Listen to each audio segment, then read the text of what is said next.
Hi, I'm Veronica Goodman, Director of Social Policy at the Progressive Policy Institute. I first want to thank Stephanie Malia Krauss here with us today to discuss her recently released book, Making It: What Today's Kids Need for Tomorrow's World.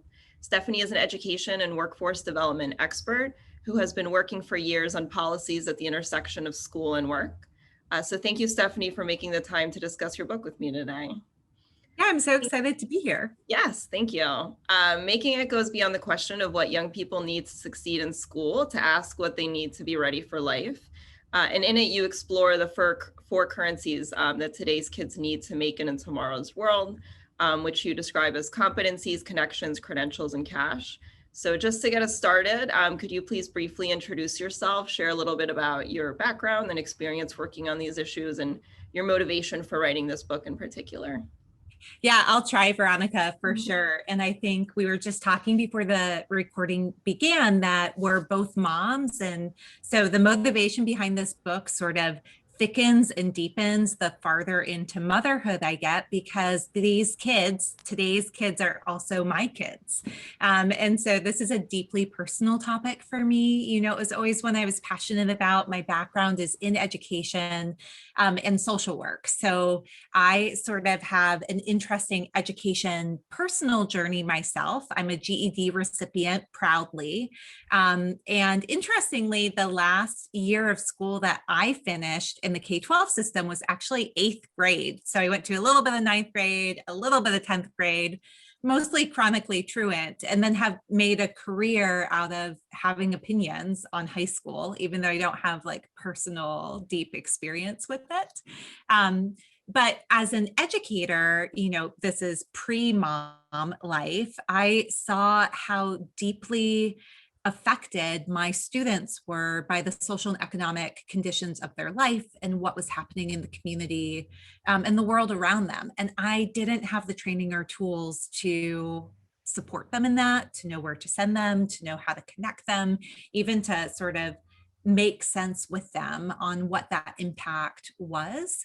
And so my journey sort of to get you and your listeners familiar with who I am and how I've worked has really kind of anchored around a single question, which is like, what actually do young people need to be ready? Not what do they need to succeed in the classroom or what do they need to get through school, but like understanding that they are whole humans who live in the context of all kinds of things, all different systems and settings. So while I got my start in the classroom, ended up leaving and going to social work school and really focusing on social and economic policy and social and economic development. Did work internationally and domestically, but ultimately stayed where I went to graduate school, which was St. Louis, to start a school and a nonprofit for youth who had really been pushed or pulled out of school because of those social and economic issues. They needed money, they needed jobs, they were taking care of somebody. And it was just pretty impossible to like stick and stay in school and also take care of all of the other things. And so that question followed me as a school leader and an education nonprofit leader, where I saw that there was actually like a really big disconnect between going to school and completing high school and actually like what you need to succeed and what you need for the workplace and for adulthood. So I've spent the last now closing in on a decade working nationally for different nonprofits in what you mentioned: education, youth development, workforce development, and higher education, kind of living in those intersections, really still trying to answer that question. And so the book, Making It, was with now a mom's heart and this sort of seasoned professional of schoolhouse to White House, everything in between, local to national work. Thinking about what I've learned mostly in the last 10 years in the national space and conversations and convenings that we get to participate in when we work for national nonprofits or think tanks that I actually needed back in the classroom when I couldn't make sense of all of the things impacting my students' lives. So I think about making it as my love letter back to the front lines. It's really written for anyone raising or working with kids. It's also written to be super helpful and useful for policymakers and other influencers. But the heart of it is, here's information you really need if you care about kids, and you care about them being able to navigate and make it in a world that's not yet just, that's not yet fair, that's super complicated, and the things that we have to bear in mind for that. Wonderful. And I think one of the really compelling things which I shared with you about the book is that you sort of talk about how the old system of school to work and what kids need is pretty outdated and is failing kids just in terms of the learning economy and what the skills are. So could you please explain sort of what's changed and how you think we should approach it? Yeah, so let's do like a very quick, I'm not a history teacher, but here's how I understand the history of American schools. And I'm sure a lot of your listeners know this, but I'll tell you the parts that have really stuck with me along the way. The first is that like so we're just going to kind of generally think about public schooling in the US. And your traditional sort of typical districts and public schools within districts. Now we know you've got a bunch of outliers around there. You have charter schools, you have private and independent schools, homeschools, now you have unschooling. But the general like format of public schooling in America was really designed to take farm kids and train them for factory work. And so the first kind of layer of the model was, how do we, often in education, we talk about this as the industrial model. How do we take these kids, really accommodate they still have time to go help their family in the fields during harvest time, and other like high farming moments in the year, and train them for regiment, predictable, routine work. And then, so that sort of created this foundation for how we move through school and how it's systematized and designed. But then this other thing happened on top of it that I don't think anybody realized would have such a profound impact. And that was Andrew Carnegie decided that he wanted to figure out a way to allocate faculty pensions. So higher education, college and university, how do you dole out retirement dollars? And so he figured out algorithm for, how you might divide it in a way that's really scalable. So how many courses would a professor need to teach, and how many hours should those courses be, and how many courses could you cap in a particular year?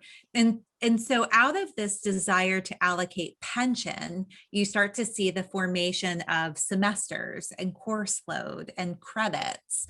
Well, the uptake was not what it needed to be. And so Carnegie went out and said, I'll give funding and incentives to any schools and universities across the country who pick up my model for pensions.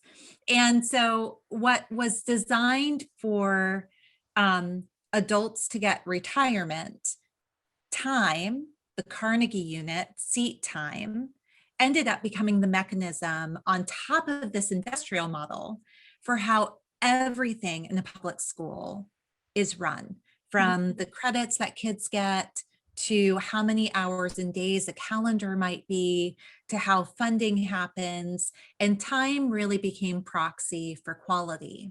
The time pieces of public school have nothing to do with the science of how kids are designed to learn and grow and develop.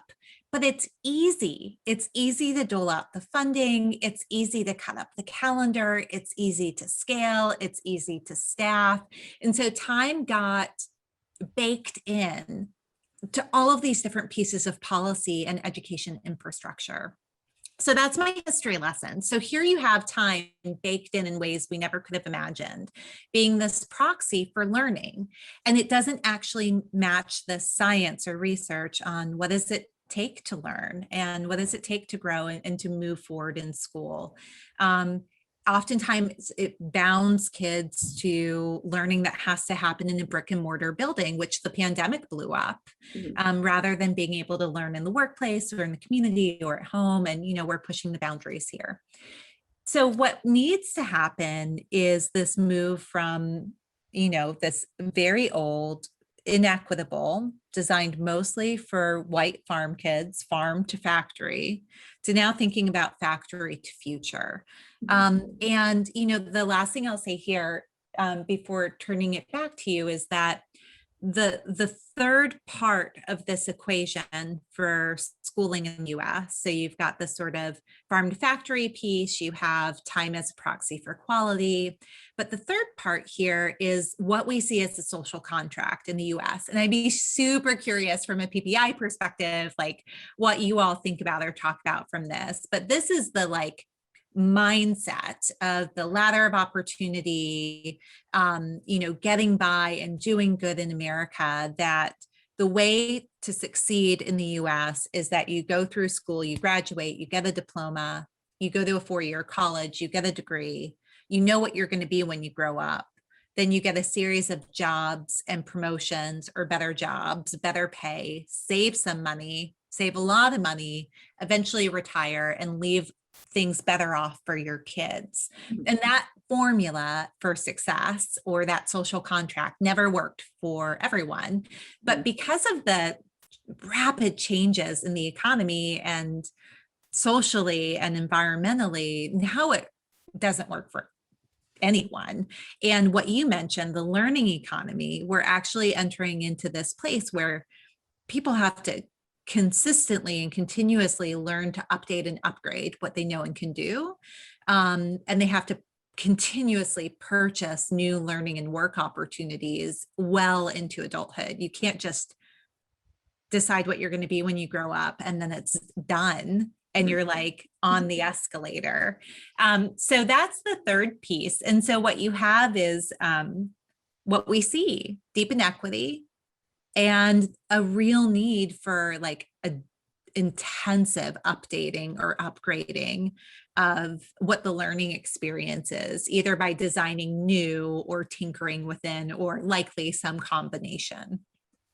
I'm so glad you mentioned the social contract piece of it, and inequities. I think one of the issues we really focus on among groups that are getting left behind are non-college educated workers, and sort of even folks that have gone to college and aren't really getting jobs that require a college degree or the training that they received, because that's really a failing of the system, that large majority of the labor force is getting sort of left out of good opportunities and good jobs. And you share evidence in the book that there are groups of students and kids that are getting left behind more than others. So I'd love to hear your thoughts on, why this is happening, how it's happening, and what we can do about it. Yeah, I'd love to share it with you. And, I'm looking at you in your office right now and knowing that down the street and around the corner is my very favorite researcher in thinking about social mobility and opportunity, Richard Reeves, out of the Brookings Institution. And Richard came out with a book a couple of years ago about dream hoarding and opportunity hoarding in America. And I talk about it in the book, and I actually think it's probably the best. It continues for me, both his work and then another friend and colleague in St. Louis, who is at Washington University, has a new role now at our area hospital, Jason Purnell, in thinking about how opportunity is distributed in America and who it is for. So when we talk about who is getting ahead and who's being left behind or really harmed or held back by the way things work in the US, I think there are a couple of levels that we have to look at. And as you know, I talk about both of these in the book. The first is, how do our kids in the US compare to kids in other countries? How are we looking these days? and things aren't looking so hot. I mean, we are, increasingly less competitive with young people who are in similarly affluent and opportunity rich economies and countries. And some of that has a lot, actually, probably a lot of it has to do with the design of our education system and what training does or doesn't happen in terms of preparing for the workforce, and how our kids are connected or not, sort of thinking about that globalized economy. There's a grittiness and an integration, I think, that happens with young people from other places far more than for us. But in terms of the US, like, you can't have this conversation without thinking about systemic racism and discrimination, and who historically have had both the physical geographic red lines and the social red lines really drawn around them. So the best way that I think about this is that young people who are really being held back and harmed by the system are those for whom the lines are drawn and they're kept away from the opportunities they need to experience economic well-being, to really have a decent and good life. And from a kid perspective, they're being raised by someone. And so the question is, what is first happening in their household? Are they in a household with people who are taking care of them, who have good paying jobs and stability, who have access to the healthcare and the resources that they need, those pieces, or not?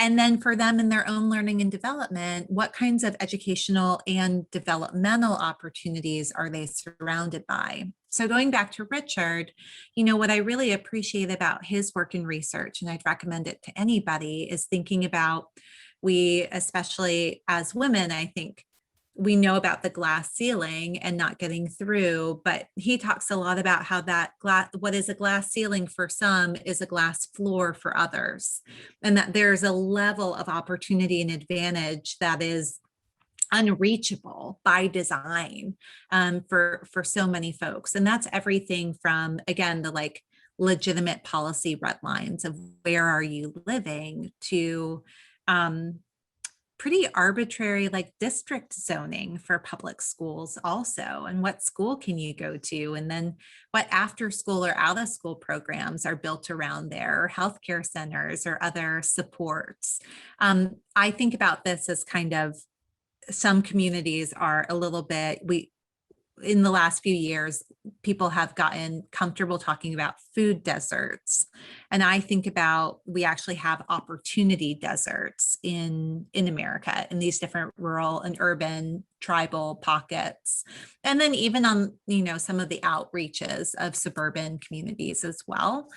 And then what Jason talks about, Jason Purnell, who's out of St. Louis, is just the difference. He actually looks at St. Louis specifically, in actual life quality and life expectancy, that if you live in one of these opportunity deserts and you don't have access to quality education, quality jobs, quality healthcare, quality transportation that could get you there, broadband access, these pieces, that your actual life expectancy goes down. And, I'm sure you caught this in the book, but the thing that struck me the most as a mom and as a researcher is that advances in healthcare and science and technology mean that our children, as a rule, should be able to have a 100-year life, not like that one relative, but as a rule, every kid in the US should have a 100-year life.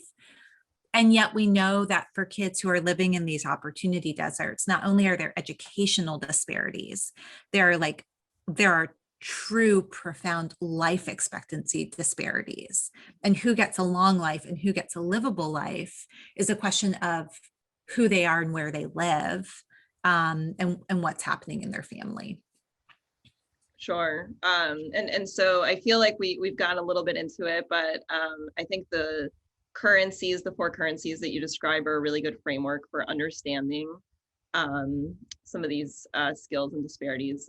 So I'd love for you to just describe what they mean, and what the four are. Yeah. Okay. So it's a great segue because these opportunity deserts lack the, what is opportunity? Mhm. Opportunities are those experiences and environments that equip young people or their families with what they need to continue to grow and to thrive and to move forward or experience well-being. Those can be learning, work, wealth building, economic opportunities. So if we go all the way back to that question you asked about how school was designed and sort of how outdated it is in the social contract, then the next question is, okay, so if the social contract is like done, obsolete, what's in its place?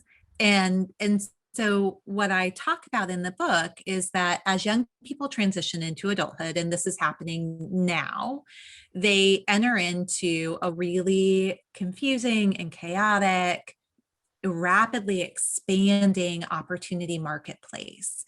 And there are all kinds of vendors there who are like, what is the phrase, like hawking their wares, like selling their things, learning opportunities, internship opportunities, apprenticeship, jobs. And so my question was, how do you pay for this? What is the currency you need to actually get what you need in this marketplace? And what the research shows very clearly is that there are 4 types of currencies that work in this opportunity marketplace. Some are potentially more valuable than others, and really kids need all 4. And generally, our education and workforce systems only focus on 2 out of the 4. So the currencies, I mentioned them at the beginning of our talk, are competencies. So what can you do? What are the skills that you have? Credentials, they still matter. Employers want to see them. They're going to get you interviewed more than if you don't have a credential. They're going to get you a higher pay more than if you don't have a credential. Some employers are now foregoing it, but they are the exception, not the rule. So credentials. From diplomas to degrees to certificates and everything in between. Then connections, so social capital, which I argue in the book could actually be the most valuable of all 4 currencies. So you've got what do you know, competencies, credentials, how do you show what you know, even if it's not a true measure of it, but like you've got the thing to show. Connections are who do you know and who knows you. And then cash, like hard up, straight, actual cash, because life is very, very expensive and it matters. And from an equity perspective, so, I'm thinking about your organization and thinking about being like a radical pragmatist. Like we spend a lot of time talking about education and skills. If you just get the degree, if you just get these employability skills, you'll be okay. You'll move out of poverty, you'll, advance up the ladder.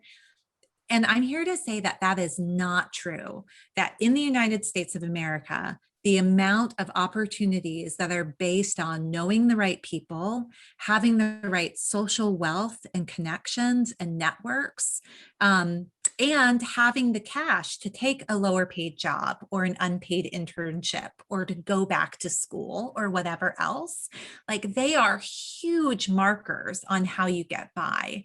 And so back to like this love letter to the front lines, like if our job raising and working with kids or building policy that will support kids and families is to really do that in a sustainable way, then all of us need to care about all 4 of those currencies and what mechanisms are in place for young people who, especially those for whom they're like systemically held back from being able to build cash, social and financial wealth, or having those experiences in or out of school to build the skills and to work toward the credentials. We've got to be attending to all 4. So you've convinced me, and I imagine many listeners. So I guess the next sort of step is what you see as some of the challenges to disrupting the system and making people really think about children in this holistic way that need sort of all of these investments. Wouldn't it be great if there were no challenges and I was like, no, we just need to go for it and things will be great. Okay, so let's imagine somebody is finding this video on YouTube and it's like 2023 and they're like, when was this even filmed? So we're filming this, this is moving into the summer of 2021. We're like kind of shifting into pandemic recovery. It's not post-pandemic life. It's this weird, are we embracing normal? But we're in the in-between. And I think when we look at our schools and our workforce systems in our cities, there are a couple of things that really are sticking out in this moment. And then future will tell us what the actual impacts are. One is there is a huge desire for change and transformation. The number of national conversations in the past year and year and a half that were around reimagining, transforming, dismantling, redesigning are exceptional. They have absolutely purchased all of the real estate in the conversation market, right? The amount of transformation that actually took place is not as big as the amount of conversation that happened about it, because the system is designed in a way that's super resistant to change. And when I say the system, I actually mean systems plural. The US workforce development system, the US education system, higher education, K-12. I mean, these are powerfully complex, robust, big systems. And so what I encourage people in the book and what I'll encourage people in this talk is that if we embrace a posture of being currency builders, so we're going to take on believing this is what kids need. And frankly, this is what adults need too. We're going to do what we can in the positions that we're in, policymaker, practitioner, parent, or other, to build these currencies into the experience that kids are having. And we're going to be thinking about it. Then actually we have a dual call. The first part is, how do we help the young people who are in our sphere of impact to build the currencies as they are engaging with the systems as they are currently operating? And how do we help kids to navigate those spaces? It's a little triage-y, but it's reality. It's going to take incredible investment and effort to do the type of transformational work that so many colleagues are calling for. That's important, but that's generational work. That's not going to happen in the near term. And then the other part is engaging in that generational work actually with the young people too. So what's the sort of short game of understanding that the system is slow to change, and that, the folks who believe in incrementalism aren't wrong, and moving in that direction to say, okay, how do young people work and navigate within broken systems to still get ready and experience well-being, even as we are partnering with them and others in doing the infrastructure work. Where do we patch the roads of opportunity? Where do we build entirely new infrastructure and roads of opportunity? Do we say like dead end? Do not go down this road? And that's life. That's a lifetime call that we're going to engage in, and our children and our children's children are going to engage in. It's going to take time, and so that would be what I would say. I think there are things that we do see that are bright lights in the work. I have the pleasure of working in philanthropy a lot, and am really encouraged by the number of philanthropists who are now giving what's sort of being thought of as like trust-based philanthropy. We're going to trust the community and the local community to tell us what they need, and we're not going to restrict the dollars that we give them. We're going to let them do the work they know that they need. So I think, we need infusions of capital investment and trust in the residents whose own lives and children are being impacted. We need time, and we need that dual strategy. Mm-hmm. So talking about infrastructure and investment, I would be remiss if I did not ask you about the Biden administration's American Jobs and Families plans. So I'd love to hear your thoughts on those and how you think those sort of meet the moment and this sort of transformational change that we're talking about. Okay, so there's so much in those plans, but I think we can go rapid speed, and you can just get some thoughts from me. Okay, so I'm looking up because I'm trying to see these plans in my mind. So if we start with the American Jobs Act and thinking about investments in our infrastructure, making sure that people are getting the work and wages that they need, and that we're attending to what it means to be in a world where we are not supremely at the top, and also that there are big challenges that aren't other countries or economies, like the climate challenge and what that could impact.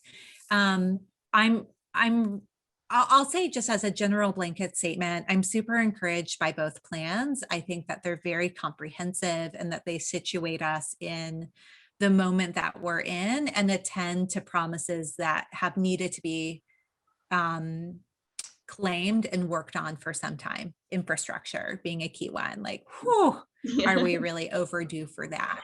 So in the American Jobs Act, I think in terms of making it and the research of thinking about kids. So I'll say a couple of things. One of the things in the American Jobs Act is really the rapid expansion of broadband. And I think I actually do want to call on that because I believe that broadband needs to be seen as a utility and not a commodity, and that it's lives and learning are on the line, that those families and households that did not have a broadband connection, not only was it a struggle for kids to be able to connect in and learn, but there were a number of things we were doing in my household that made health and safety possible for us. And we're a household that has complicated health issues. We were able to do telehealth visits. I was able to work. My husband was able to work. We were able to order our groceries and anything that needed to be delivered. All of those pieces were completely unavailable for people who, or even figuring out information about where do I get a vaccination? Where do I go for food? All of those pieces. So number one, in tomorrow's world, which is today, we have got to see broadband as a utility and not a commodity. We have to understand that if we care about kids, which is this conversation, also they are tomorrow's workforce, that the work and wages their parents and caretakers have a profound impact on their ability to learn and grow and develop and thrive. And so attending to workers and workers' compensation and benefits, paid leave, all of those are going to deeply impact the health and well-being and the learning and success of the kids in the house. So that's American Jobs Act, so much more there. I'll also just say, as a note, that in education and workforce development, we never talk about a changing climate. It's not something that we address. Right. And yet it's hugely looming and impacting communities and migration and changes and what happens in these communities. So I would love to see that not only does the American Jobs Act and Families Act attend to a changing climate, but actually helps build resiliency plans, because the next disruption to education and workforce may not be a health pandemic. It could be a climate related disaster. And we don't really have worker recovery and student recovery strategies, even as we have climate, emergency preparedness plans in cities. We don't have it from a work and learning perspective. On the Families Act piece, and now I'll just talk super, super fast. I think that free college is a wonderful idea super complicated in execution, and that it requires profoundly more I feel like I've said profoundly so many times in this talk, but like profoundly more investment in our actual community colleges. They are historically hugely underfunded, and they are running just on these shoestring budgets. And so if you're suddenly going to say, and every person gets free community college, it must be coupled. And I'm saying this as like a global statement because I know folks in this administration, and I know that they actually really care and understand this, but like free is not free. Mhm. And so you have to make sure, we see this through things called promise programs, like you've got to make sure that people will actually take advantage of the opportunity, that they know and trust it, they know it's available, what it means, what it requires. And then you have to make sure that the places that they're going to, where even though it may be free from tuition, they're foregoing wages and Right. other things, is going to have the payoff that it requires at the end. It's got that market value as well. And so I want to see sort of deep focus and investment in community colleges. I'm encouraged that Jill Biden is the first lady, that she's a community college professor, right? She understands this intimately. But I do think this P20, early childhood all the way through some post-secondary education, is really very important. And then I would be remiss if I didn't say that I'm a strong believer in direct cash assistance, and was so glad to see that it took place in the recovery plan, continuing to give direct assistance in cash and food and services and support as a part of the Family Act. Because we need to believe in the dignity and worth of individuals and their ability to make their own choices, and the need to just have flexible resources on hand, and the impact that that makes. And so I'm excited to see that continue. There are wonderful experiments. An organization, the Economic Security Project, supported pilots in Stockton, California, with former Mayor Michael Tubbs, and the Magnolia Mothers Trust in Mississippi, where we just see that direct cash works, and the really, look, I'm going to use again, profound changes that that can have on the lives of kids, and the opportunities they have. So, policy is complicated, and there are always unintended consequences because we think of these things and then the actual delivery of it.